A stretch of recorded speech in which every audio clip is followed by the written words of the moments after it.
Cari fratelli e sorelle, buongiorno. Dopo aver riflettuto sul valore della festa nella vita della famiglia, oggi ci soffermiamo sull'elemento complementare che è quello del lavoro. Entrambi fanno parte del disegno creatore di Dio, la festa e il lavoro. Il lavoro, si dice comunemente, è necessario per mantenere la famiglia, per crescere i figli, per assicurare ai propri cari una vita dignitosa. Di una persona seria, onesta, il più bello che si può dire è un lavoratore. È proprio uno che lavora, è uno che nella comunità non vive alle spalle delle altri.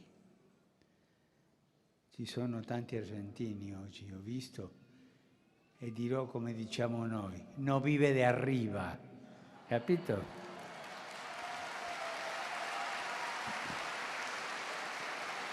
E in effetti il lavoro nelle sue mille forme, a partire da quello casalingo, ha cura anche del bene comune. E dove si impara questo stile di vita laborioso, prima di tutto si impara in famiglia. La famiglia educa al lavoro con l'esempio dei genitori. Il papà e la mamma che lavorano per il bene della famiglia e della società. Nel Vangelo la Santa Famiglia di Nazareth appare come una famiglia di lavoratori e Gesù stesso viene chiamato figlio del falegname o addirittura il falegname. E San Paolo non mancherà di ammonire i cristiani. Chi non vuole lavorare neppure mangi. Ma è una bella ricetta per dimagrire questa, Non lavori e non mangi.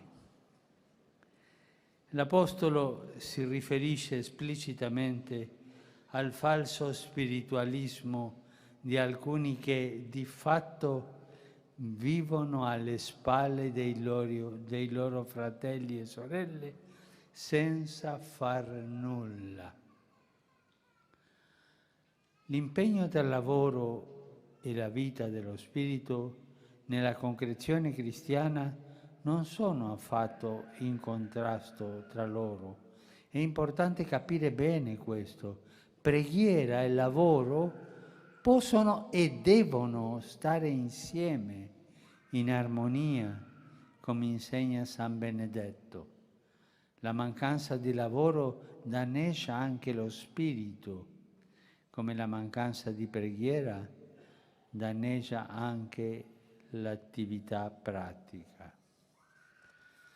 Lavorare, ripeto, in mille forme è proprio della persona umana, esprime la sua dignità di essere creata a immagine di Dio, perciò si dice che il lavoro è sacro.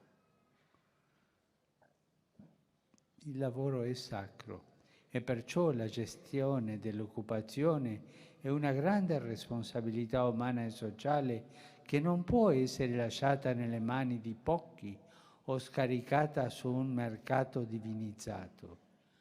Causare una perdita di posti di lavoro significa causare un grave danno sociale. E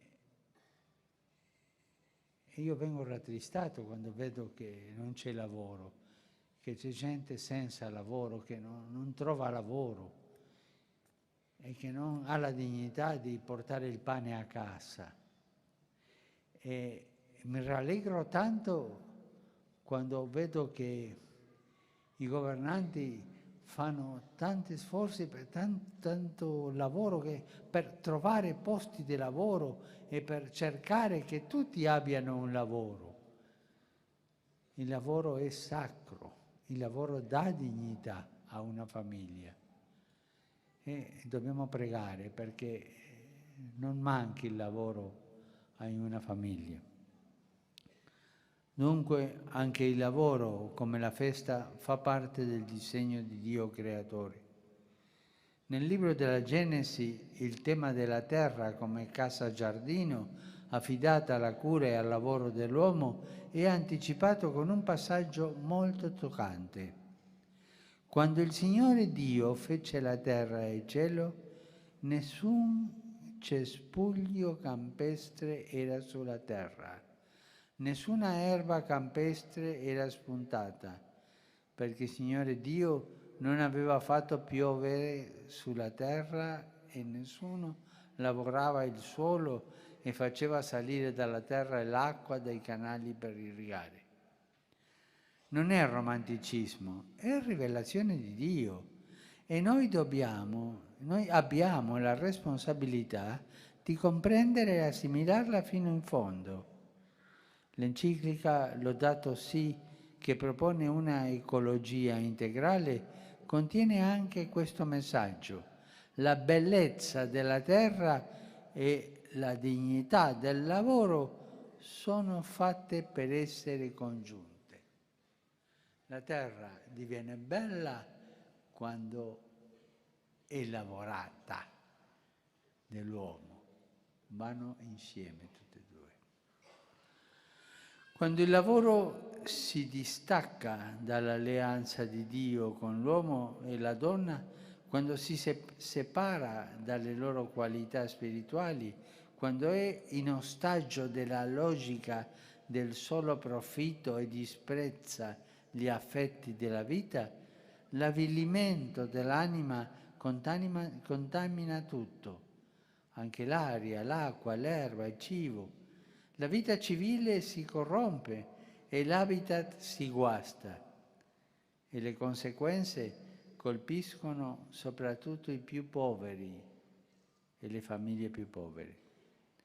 La moderna organizzazione del lavoro mostra talvolta una pericolosa tendenza a considerare la famiglia un ingombro, un peso, una passività per la produttività del lavoro. Ma domandiamoci, quale produttività e per chi?